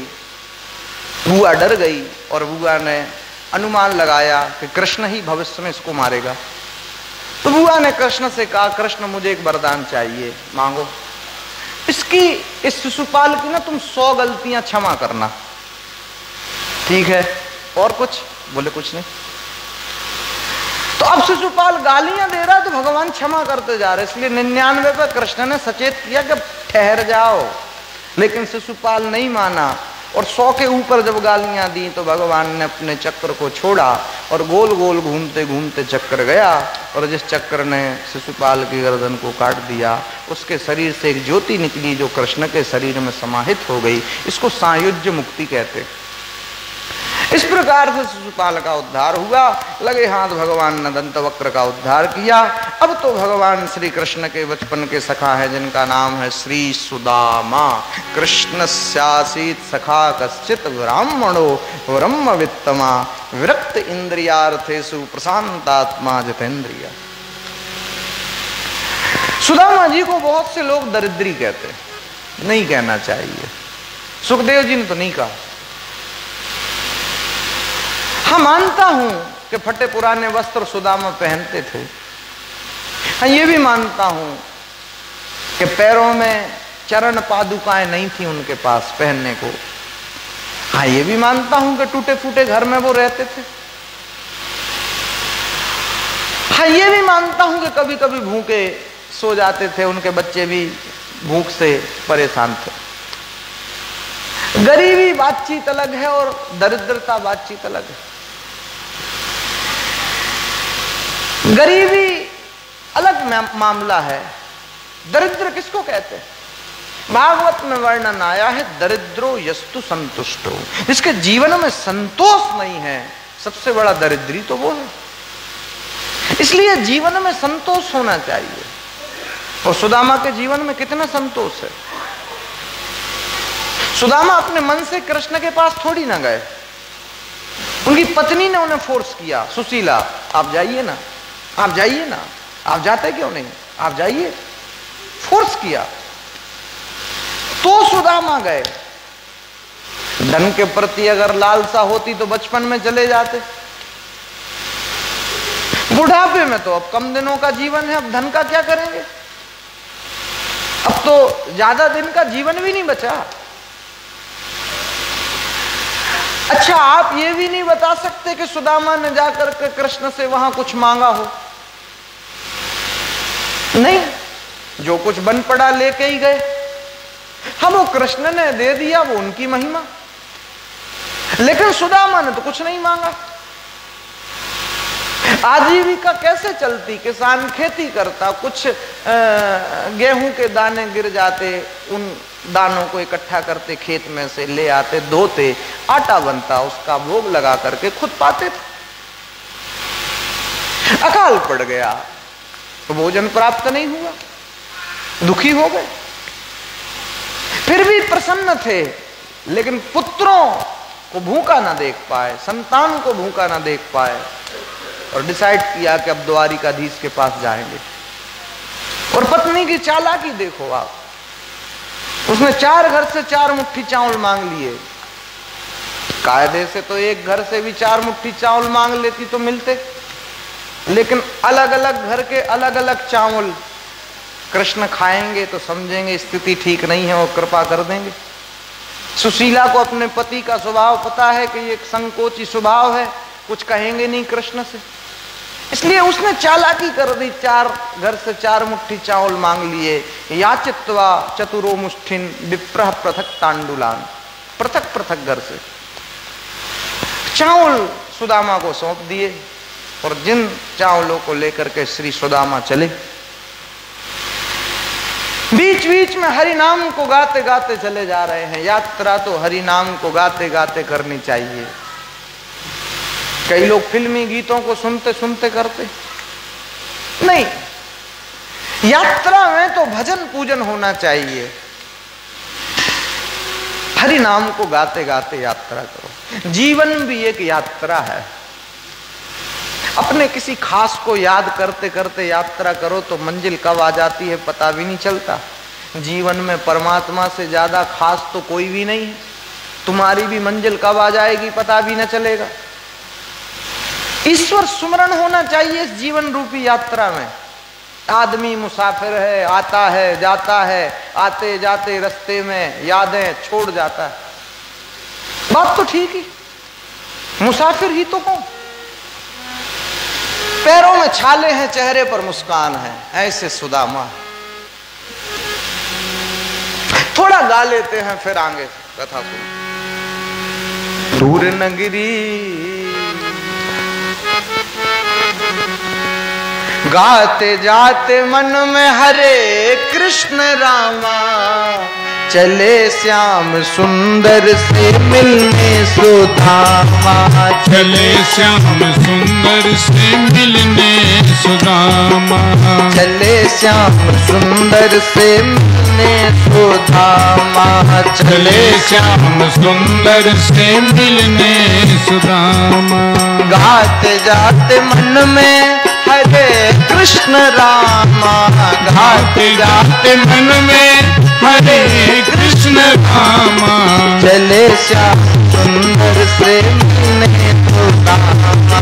चले श्याम सुंदर से मिलने सुदामा। ओहो चले श्याम सुंदर से मिलने सुदामा। चले श्याम सुंदर से मिलने सुदामा। गाते जाते मन में हरे कृष्ण रामा। गाते जाते मन में हरे कृष्ण रामा। चले श्याम सुंदर से मिलने सुदामा। चले श्याम सुंदर से मिलने सुदामा। श्री सुदामा हरि नाम को गाते गाते चले जा रहे हैं। पैरों में छाले हैं, चेहरे पर मुस्कान है।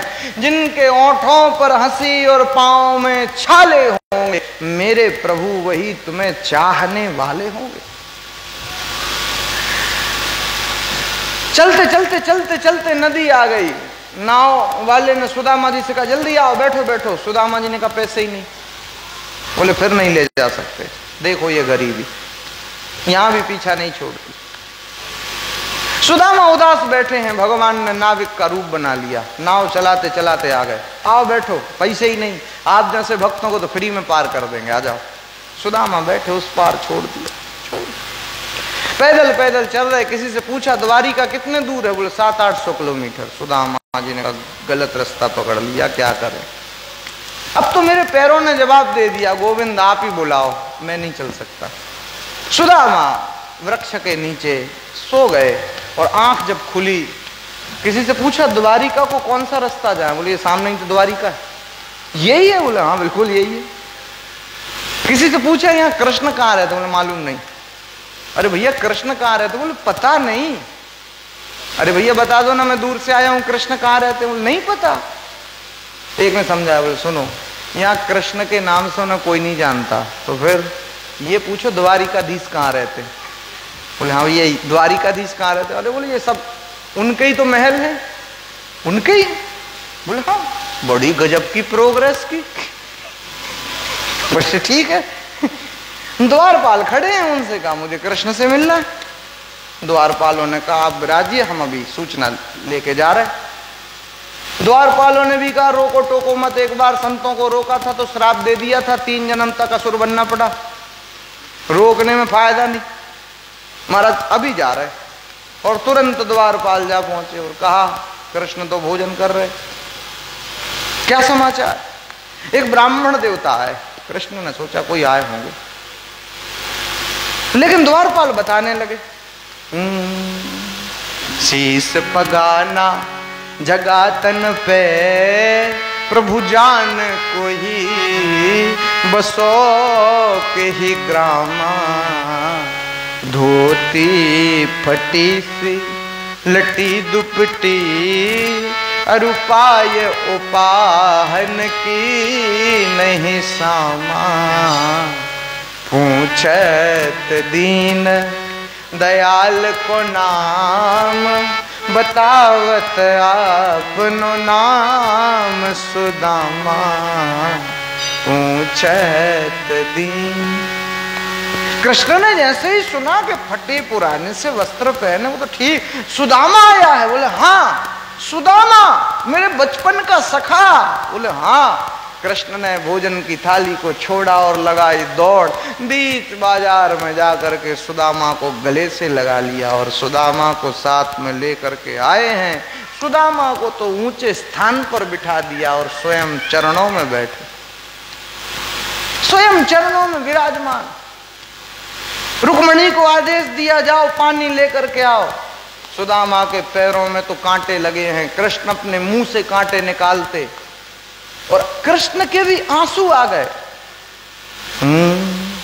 देख सुदामा की दीन दशा, करुणा करके करुणा निधि रोए।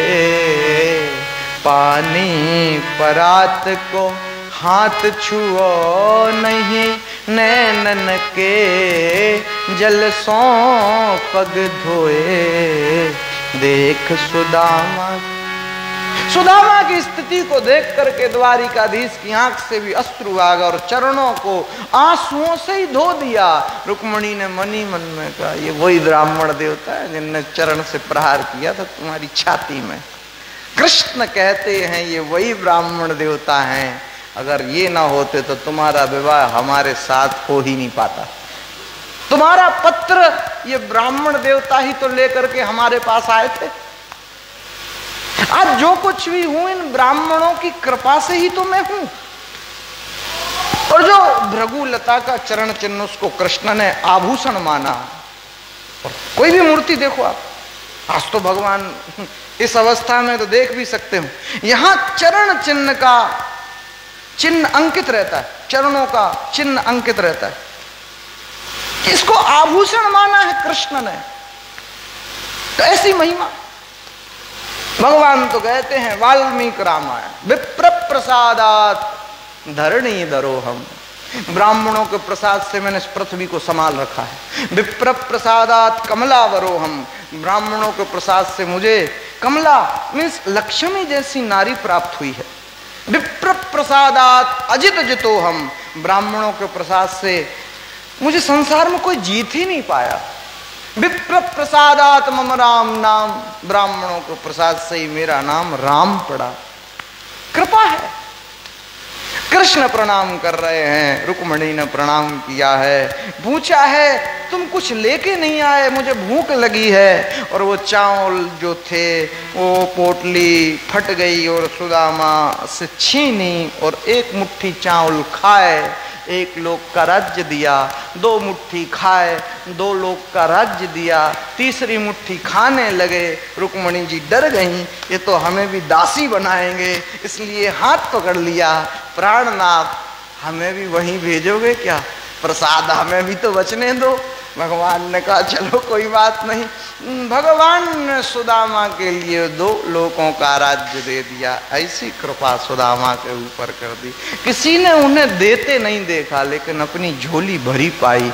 ऐसी महिमा है। सुदामा बैठे हैं, रुक्मणी प्रणाम करो चिन सौभाग्यवती रहो, कालिंदी प्रणाम करो चिन सौभाग्यवती रहो, लक्ष्मणा प्रणाम करो चिन सौभाग्यवती रहो, भद्रा प्रणाम करो चिन सौभाग्यवती रहो, जामवती प्रणाम करो चिन सौभाग्यवती रहो, सत्यभामा प्रणाम करो चिन सौभाग्यवती रहो। लाइन लंबी थी।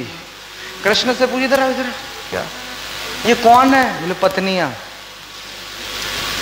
चिन सौभाग्यवती रहो, सोवक को फिर आशीर्वाद दी। लंबी लाइन। कृष्ण इधर आओ इधर आओ, क्या सच बताओ कौन है? पत्नियां। तुम्हारी के पड़ोस की? अरे हमारी।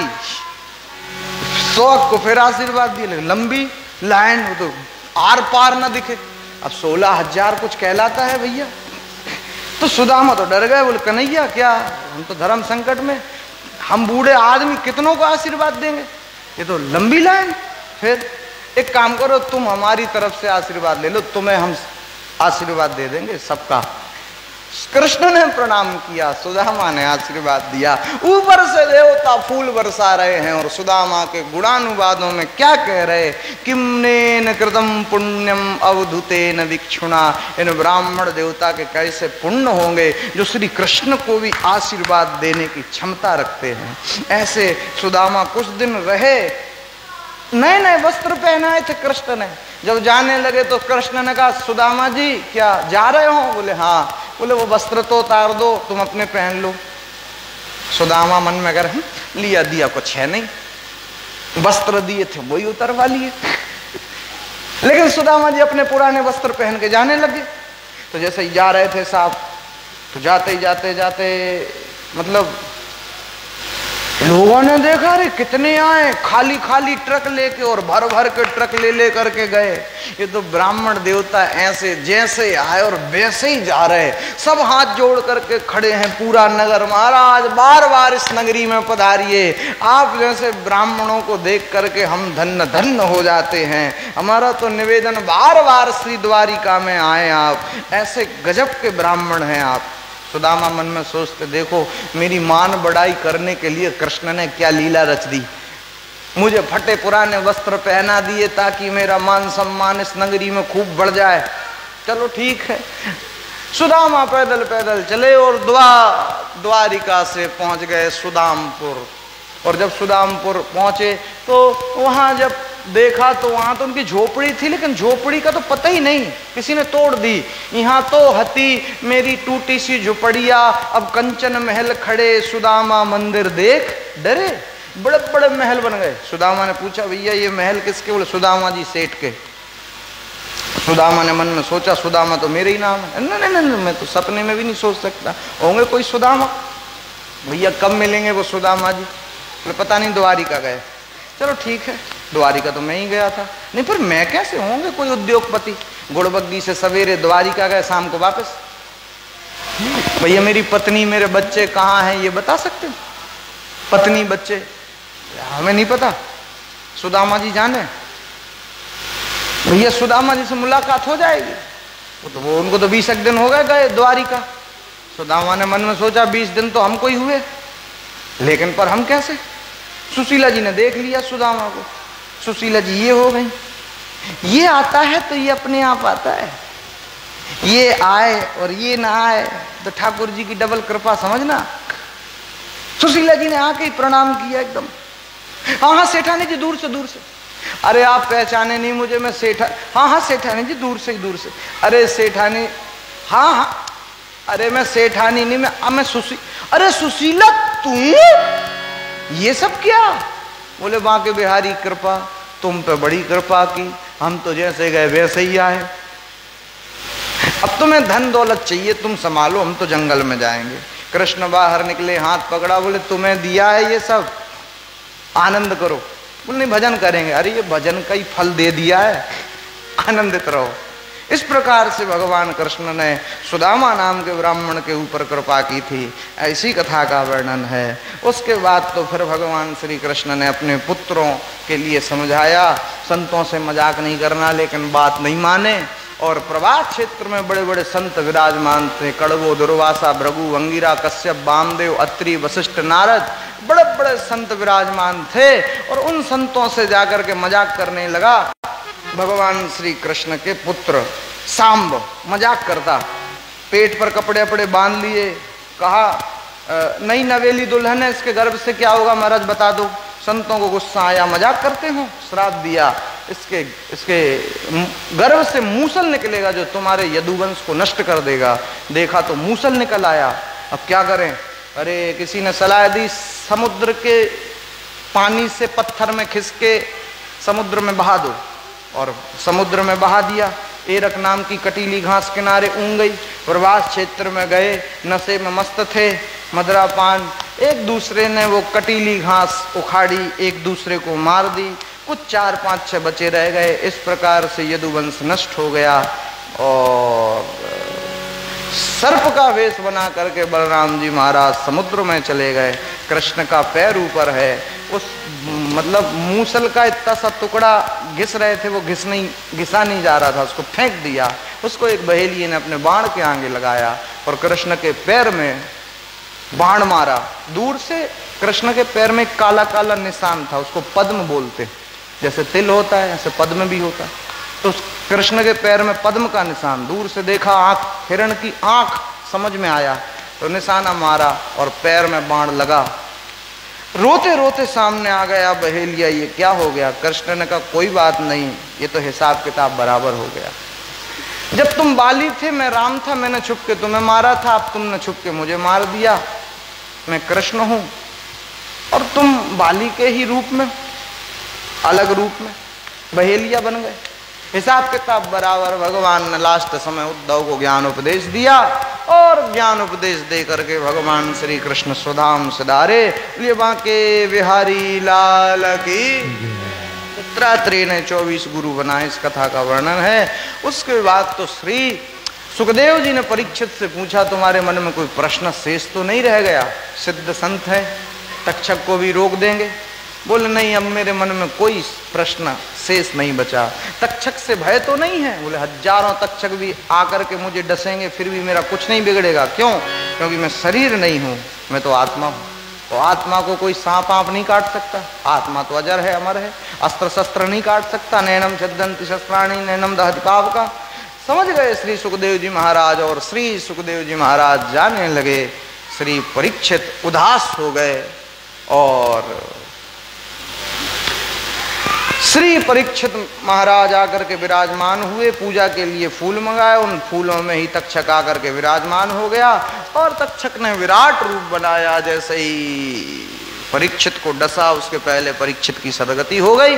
बोले सुखदेव जी महाराज की, श्री परीक्षित जी महाराज की, श्रीमद् भागवत महापुराण की, काली माता की, नगर खेड़ा की। तो इस प्रकार से भगवान की कथा भगवान के चरणों में विसर्जित। और भागवत जी का जो अंतिम श्लोक है, कोई त्रुटि रह गई हो तो परमात्मा क्षमा करें। आप सभी लोग हमारे साथ में बोलेंगे, आंख बंद करके। नाम संकीर्तनम यस्य, नाम संकीर्तनम यस्य, सर्व पाप प्रणाशनम, सर्व पाप प्रणाशनम, प्रणामो दुख समनः, प्रणामो दुख समनः, तम नमामि हरिं परम, तम नमामि हरिं परम। बोलिए बांके बिहारी लाल की, भजनाम चंद्र भगवान की, श्री सुखदेव जी महाराज की, श्री परीक्षित जी महाराज की। तो अब हम लोग आरती कर लें, उसके बाद जो भी व्यास पूजन करना चाहते हैं वो आकर के कर सकते हैं। इसके बाद नेक्स्ट जो कथा है वो ननेड़ा जो गांव है उधर है 30 तारीख से। तो रात्रि की कथा का समय है। आज के जो यजमान है उनसे निवेदन है आगे आ जाएं, आरती कर लें। आरती करने के बाद एक दूसरे के लिए आरती देते भी जाएंगे ताकि ज्यादा से ज्यादा लोग आरती का सौभाग्य प्राप्त कर सकें। प्रसाद ऊपर ही बंटवा दियो।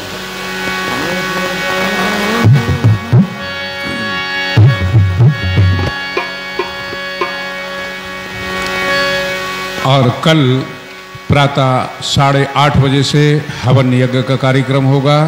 तो जो भी लोग हवन यज्ञ में भाग लेना चाहते हैं वो हवन सामग्री अपने घर से ला करके 8:30 बजे यहाँ आएँ और भागवत जी के हवन में अपना भाग ले सकते हैं। और जो भी गुरु दीक्षा लेना चाहते हैं मंत्र दान, वो भी कल 8 बजे आकर के संपर्क कर सकते हैं। एक नारियल एक वस्त्र लेकर के आइएगा। श्री भागवत भगवान की है आरती, पापियों को पाप से है तारती। श्री भागवत भगवान की है आरती, पापियों को पाप से है तारती। ये अमर ग्रंथ, ये मुक्ति पंथ, ये पंचम वेद निराला, नव ज्योति जगाने वाला। ये अमर ग्रंथ, ये मुक्ति पंथ, ये पंचम वेद निराला, नव ज्योति जगाने वाला। हरि नाम यही, हरि धाम यही, हरि धाम यही, हरि धाम यही। जग के मंगल की आरती, पापियों को पाप से तारती। श्री भागवत भगवान की है आरती, पापियों को पाप से है तारती। श्री भागवत भगवान की है आरती, पापियों को पाप से है तारते। श्री भागवत भगवान की है आरती, पापियों को पाप से है तारती। ये शांति गीत पावन पुनीत पापों को मिटाने वाला, हरि तरस कराने वाला। ये शांति गीत पावन पुनीत पापों को मिटाने वाला, हरि तरस कराने वाला। ये सुख करणी ये दुख हरणी ये सुख करणी ये दुख हरणी। श्री मधुसूदन की आरती, पापियों को पाप से तारती। श्री भागवत भगवान की है आरती, पापियों को पाप से है तारती। श्री भागवत भगवान की है आरती, पापियों को पाप से तारती। भागवत भगवान की है आरती, पापियों को पाप से है तारती। ये मधुर बोल जग पंथ खोल, सतमार्ग दिखाने वाला, बिगड़ी को बनाने वाला। ये मधुर बोल जग पंथ खोल, सतमार्ग बताने वाला, बिगड़ी को बनाने वाला। श्री राम यही घनश्याम यही, श्री राम यही घनश्याम यही। प्रभु की महिमा की आरती, पापियों को पाप से है तारती। भागवत भगवान की है आरती, पापियों को पाप से है तारती। कर्पूर तारम करुणावतारम, संसार सारम भवानी से तम नमामि। श्री भागवत भगवान की है पापी पाप से तारती। भागवत भगवान की है आरती, पापियों को पाप से है तारती। हरे राम हरे राम हरे हरे, हरे राम हरे राम राम राम हरे हरे। हरे कृष्णा कृष्ण कृष्ण हरे हरे। हरे कृष्णा कृष्ण कृष्ण हरे हरे।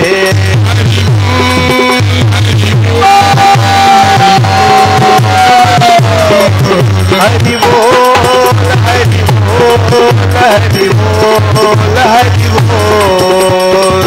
हरि हरि हरि बोल, हरि हरि हरि बोल। राधे राधे राधे बोल, राधे राधे राधे बोल। सीता सीता राम बोल, सीता सीता राम बोल। हरे राम हरे राम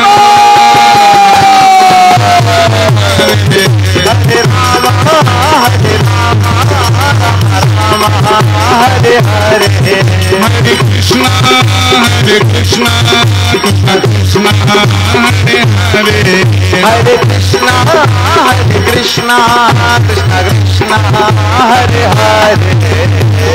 बोलिए भागवत भगवान की, पुराण पुरुषोत्तम भगवान की, कृष्ण कन्हैया लाल की, राधिका रानी की, श्री गोवर्धन नाथ की, द्वारिकाधीश भगवान की, महाकाली मैया की।